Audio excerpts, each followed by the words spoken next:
राजस्थान के Dholpur Gandhi ITI college ground में परिवर्तन संस्था द्वारा 8वां राष्ट्रीय अधिवेशन आयोजित किया गया। संस्था के केंद्रीय अध्यक्ष वेदवीर सिंह आदिवासी जी द्वारा अध्यक्षता की गई तथा संचालन राजस्थान के प्रदेश अध्यक्ष दलीप कुमार जी द्वारा किया गया। इस अवसर पर संस्था के प्रमुख चौधरी विनोद अम्बेडकर जी की गरिमामयी उपस्थित रही। अधिवेशन की समाप्ति के बाद चौधरी विनोद अम्बेडकर जी ने मीडिया के सवालों का जवाब देते हुए क्या कुछ कहा, आइए देखते हैं। धौलपुर से ब्यूरो रिपोर्ट। आज परिवर्तन संस्था का राष्ट्रीय अधिवेशन जो धौलपुर के अंदर संपन्न हुआ है, उसमें इस प्रोग्राम का क्या विषय था? आज परिवर्तन संस्था का राजस्थान के जिला धौलपुर में राष्ट्रीय अधिवेशन था एक्चुअली यहाँ पर, और ये वार्षिक कार्यक्रम है। परिवर्तन संस्था रेगुलर पूरे भारत के अंदर कार्यक्रम करती है, जिला अधिवेशन करती है, कैडर कैंप करती है और अनेक प्रोग्राम करती है। परिवर्तन संस्था आपके द्वारा एक कार्यक्रम हमारा चलता है, वो रेगुलर चलता है। लेकिन इन सब के बाद पूरे देश के जो कार्यकर्ता पदाधिकारी होते हैं, उनको लेके एक वार्षिक कार्यक्रम किया जाता है राष्ट्रीय अधिवेशन के रूप में। तो वो आज धौलपुर के अंदर संपन्न हुआ है। ये आपका संगठन देश के कितने राज्यों में फैला हुआ है? परिवर्तन संस्था देश उत्तर भारत के सभी राज्यों में लगभग काम करता है। तो कितने लोगों की संख्या होगी आपके पास में? अब ऐसे तो हम लोग जो है कोई सदस्यता नहीं करते हैं। पूरे समाज के अंदर लगभग जो है जिस प्रकार से कार्यक्रम चलते हैं, तो हजारों लोग जो है जुड़े हुए हैं संगठन से। कुछ विचारधारा से जुड़े हुए हैं, कुछ संगठन से जुड़े हुए हैं, कुछ सहयोगी के रूप में जुड़े हुए हैं। तो इस प्रकार से हजारों लोग पूरे उत्तर भारत में परिवर्तन संस्था से आज की डेट में। आपके संगठन की विचारधारा क्या है? परिवर्तन संस्था की विचारधारा बाबा साहब अम्बेडकर, जो भारत के संविधान के निर्माता थे, उनकी विचारधारा के आधार पर परिवर्तन संस्था भारत काम करता है। आपने यही विचारधारा क्यों चुनी बाबा साहब की वाली? हाँ, ये आपका अच्छा क्वेश्चन है। देखिए, भारत में विभिन्न मत और मतांतर है, विभिन्न विचारधाराएं हैं, परंतु जो मानवतावादी विचारधारा है, जो विचारधारा मनुष्य और मनुष्य में भेद नहीं करती है, मानव मानव में भेद नहीं करती है, सबके कल्याण की भावना से प्रेरित है, तो वो विचारधारा बाबा साहब अम्बेडकर की विचारधारा है, जिसमें जाति नहीं है। सभी विचारधारा जाति को कहीं ना कहीं, धर्म को कहीं ना कहीं आगे रखकर चलती है, लेकिन जो बाबा साहब अम्बेडकर की विचारधारा है, वो जाति और धर्म को पीछे करके मानवता को और इंसानियत को आगे रख के काम करती है। तो इसलिए हम लोगों ने बाबा साहब अम्बेडकर की विचारधारा को अपनाया। आपने जो समाज के अंदर वास्तविक जो इनकी पीड़ा है, वो इनकी समस्या है, उसका समाधान क्या देखा है? किन की पीड़ा? दलित समाज में जो आप काम कर रहे हो, दलित समाज की वास्तविक पीड़ा है क्या? नहीं, दलित समाज की यूं तो देखो बहुत अनगिनत पीड़ाएं हैं, लेकिन जो इनकी जो बेसिक जो समस्या है, जो मूल समस्या है, जो हमको मालूम है और जो हमको एहसास होता है, वो है बौद्धिक पैरालिस, मानसिक विकलांगता। तो इन लोगों को मानसिक रूप से बेहद जो है नीचे पहुंचा दिया गया है। शिक्षा इनसे छीनी गई, और इसके अलावा भी अनेक प्रकार से इनको मानसिक रूप से बहुत ज्यादा बैकवर्ड कर दिया गया। तो मैं जो समझता हूँ, जो बाबा साहब अम्बेडकर ने भी कहा है कि मनुष्य के जीवन का अंतिम लक्ष्य बुद्धि का विकास होना चाहिए। फूले ने भी कहा है कि ज्ञान के अभाव में मति गई, मति के अभाव में गति गई, गति के अभाव में नीति गई, नीति के अभाव में संपत्ति गई। तो वो भी बुद्धि की ही बात कर रहे हैं। तो मुझे अपने महापुरुषों से, उनसे पढ़ करके, उनसे मार्गदर्शन लेकर के मैं जो महसूस कर पाता हूँ कि यूं तो बहुत सी समस्या है, परंतु जो एक मुख्य समस्या है वो बौद्धिक है, बुद्धि का विकास है। अगर इनका बौद्धिक विकास कर दिया जाए तो सभी समस्याओं का अंत हो जाएगा। परिवर्तन संस्था द्वारा समाज को किस प्रकार का लाभ मिल सकता है? परिवर्तन संस्था द्वारा मैंने कहा ना कि समाज की जो मुख्य समस्या है, समाज की मुख्य समस्या जो है, तो अनेक समस्याएं हम बार बार कह रहे हैं, लेकिन जो मुख्य समस्या है वो बुद्धि का विकास। और भारत में परिवर्तन संस्था ही एकमात्र संगठन है जो बौद्धिक कार्यक्रम, जो बौद्धिक विकास को लेकर समाज की बौद्धिक क्षमता को डेवलप करने के लिए काम कर रही है। तो बुद्धि का विकास परिवर्तन संस्था में ही संभव है, इसके अलावा कहीं जो है संभव नहीं है। ऐसा मैं इसलिए कह रहा हूँ, समझिए, ऐसा मैं इसलिए कह रहा हूँ, मैं ये नहीं कह रहा हूँ कि भारत में जो संगठन चल रहे हैं वो काम नहीं, सब काम कर रहे हैं अपनी जगह, ठीक है, हम उस पर कुछ नहीं कह रहे हैं। लेकिन जो बौद्धिक क्षमता को लेकर, बौद्धिक जो विकास को लेकर जो रेगुलर समाज में काम करना, और वो भी प्योरली सोशल, तो संगठन चल रहे हैं। अब वो संगठन रीलबाजी कर रहे हैं, वो संगठन जो है उसके पीछे बहुत सारी चीजें कर रहे हैं, फोटो सेशन, रीलबाजी, भाषणबाजी। तो उनका बेसिक काम जो जड़ है, जड़ जो सामाजिक जड़ें हैं, वो मजबूत नहीं जब तक होगी तो वो काम जो है अधूरा रह जाएगा।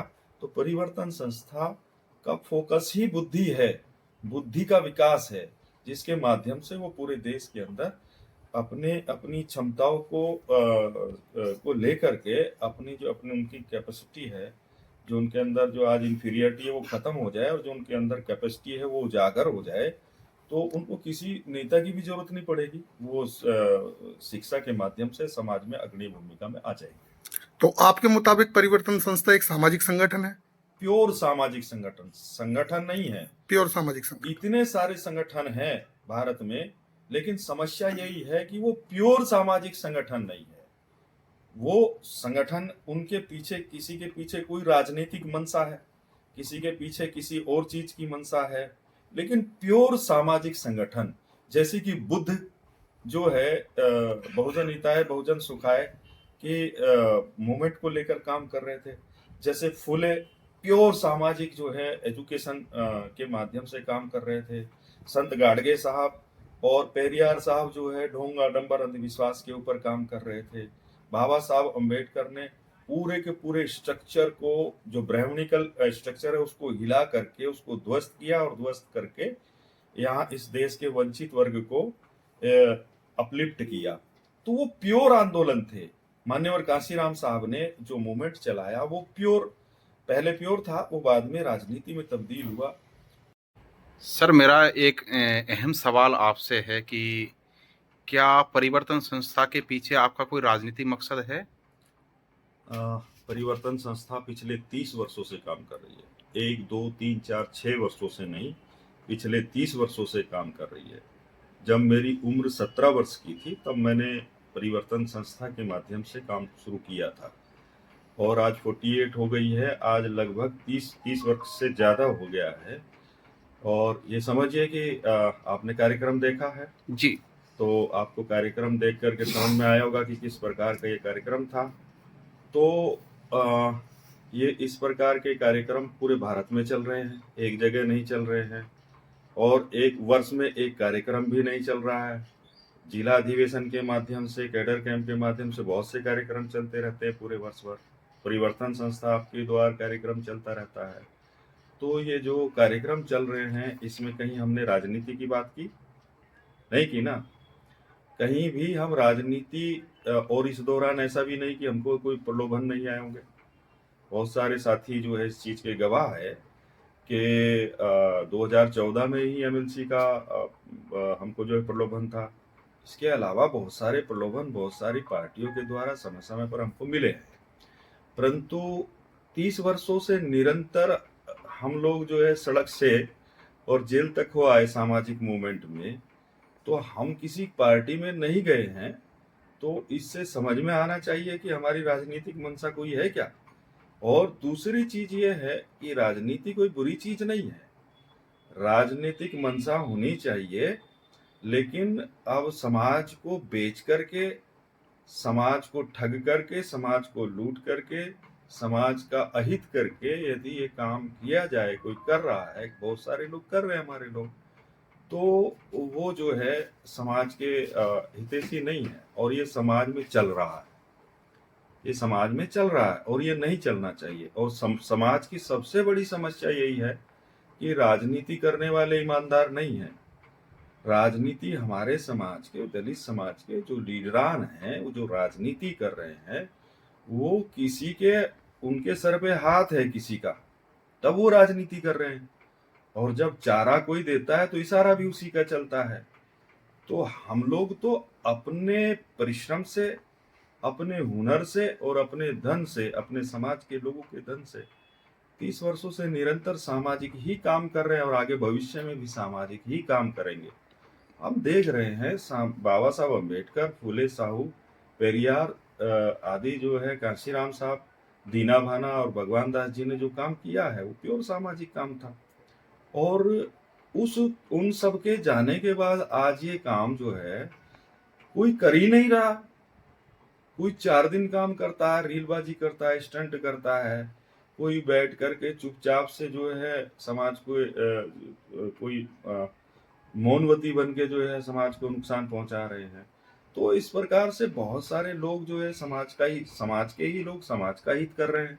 लेकिन यहाँ हम लोग बिना किसी चाह के, बिना किसी स्वार्थ के, और ना केवल मैं बल्कि परिवर्तन संस्था का प्रत्येक पदाधिकारी, प्रत्येक कार्यकर्ता बिना किसी चाह और स्वार्थ के समाज में सामाजिक, प्योर सामाजिक मूवमेंट को समाज के बीच में बिना किसी ताम झाम के, बिना किसी शो शाइनिंग के ये काम कर रहे हैं, चुपचाप कर रहे हैं।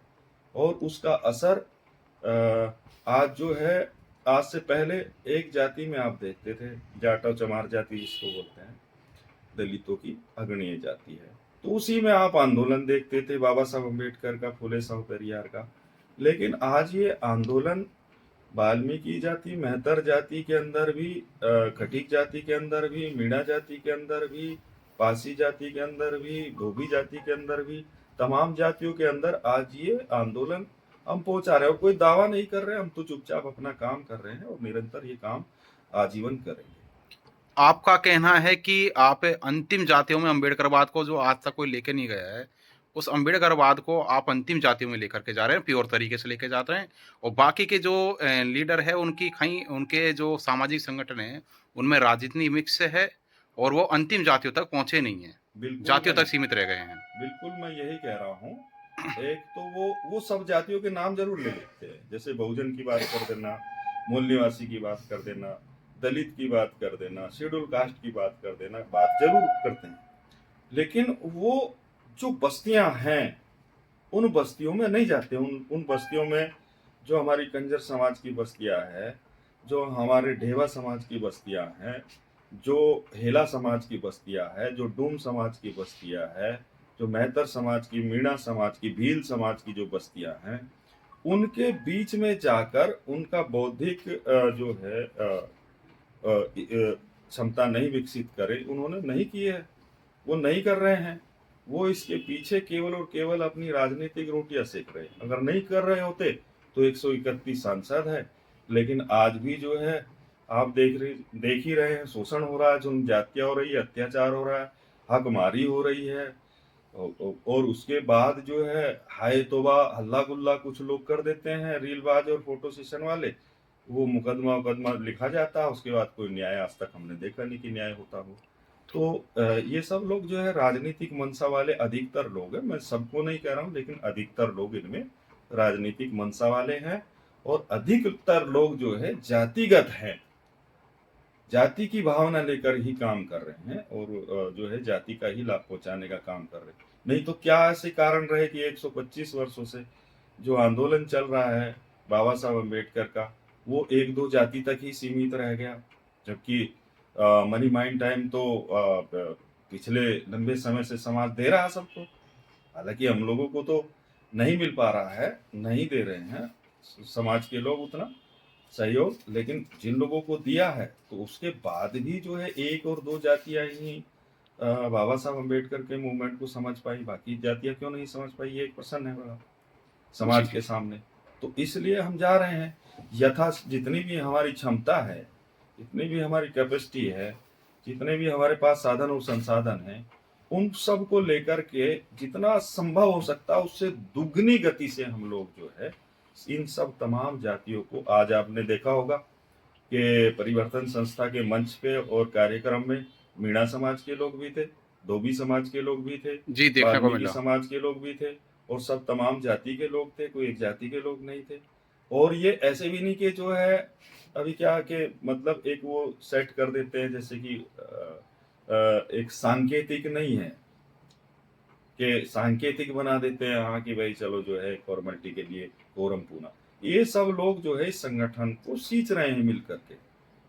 तो ये परिवर्तन संस्था में और दूसरे संगठनों में अंतर है। आप कहना चाह रहे हैं सर कि परिवर्तन संस्था के माध्यम से आप वंचितों को एक मूल विचारधारा से, बाबा साहब की विचारधारा से उनको सामाजिक रूप से आप जोड़ना चाह रहे हैं, बल्कि ये काम किसी और को, अन्य को बाकी पहले करना था, वो आप काम आप कर पा रहे हैं वो काम अभी। नहीं, मैं देखो बाबा साहब ने किया है, फूले ने किया है, पेरियार ने किया है, और दीना भाना साहब ने किया है, भगवान दास साहब ने किया है, काशीराम साहब ने किया है, लेकिन उसके बाद नहीं किया। मैं ये कह रहा हूँ जी, उसके बाद नहीं किया। सामाजिक काम बहुत जरूरी है। सामाजिक जड़ों को मजबूत किए बिना आप राजनीतिक क्रांति नहीं कर सकते।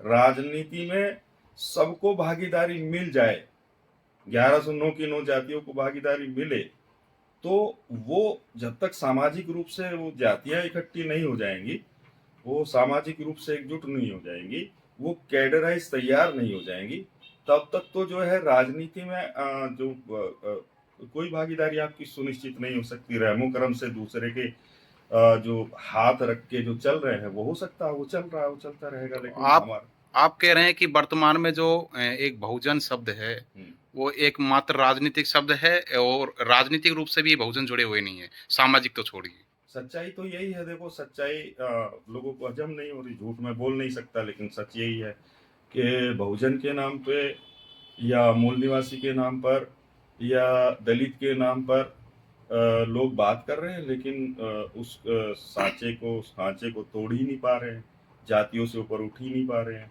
मनुवाद को, ब्राह्मणवाद को गाली देने वाले लोग खुद भी कहाँ इससे ऊपर उठे, खुद भी कहाँ उन्होंने इस आंदोलन को जो है प्योर सामाजिक बनाया, तो खुद भी कहाँ आज तक जो है रोटी बेटी का वो हुआ, तो खुद भी कहाँ ये सब आपस में क्यों ऊंच नीच की भावना रख रहे हैं। तो हम सब इसी चीज पर तो काम कर रहे हैं। तो आप कह रहे हैं कि जो अम्बेडकरवाद जो है हमारे लोगों में वो हवा-हवाई है, और ये मिशन के नाम पर एक जाति का वो कुछ वो चल रहा है। मैं ये नहीं कह रहा हूँ कि बल्कि मैं ये कह रहा हूँ कि जो अम्बेडकरवाद है वो उस प्रकार से नहीं जा रहा है जिस प्रकार से वो जाना चाहिए। वो उस प्रकार से नहीं जा सकता, इसलिए नहीं जा सकता क्योंकि उसके लिए तो बहुत आपको अपनी स्वयं की जो है स्वार्थ की सिद्धि को छोड़ना पड़ेगा, व्यक्तिगत लाभ को छोड़ना पड़ेगा। और जो बाबा साहब अम्बेडकर की मंशा थी समता मूलक समाज की, जाति विहीन समाज की स्थापना, तो वो तो जो है बताओ, अगर सब लोगों ने काम किया है और सब लोग काम कर रहे हैं और सब लोगों की मंशा अच्छी ही होती तो कहीं ना कहीं इसका रिजल्ट दिखाई देता। नहीं दिखाई दे रहा ना? दिखाई देता है क्या? नहीं, बिल्कुल। तो अगर नहीं दिखाई दे रहा तो इसका साफ मतलब है ना कि इन लोगों ने बाबा साहब अम्बेडकर के नाम पर जो है मूवमेंट का काम नहीं किया, सामाजिक काम नहीं किया, उसके पीछे राजनीतिक लाभ लिया है। जी सर, थैंक यू सर, धन्यवाद। Thank you.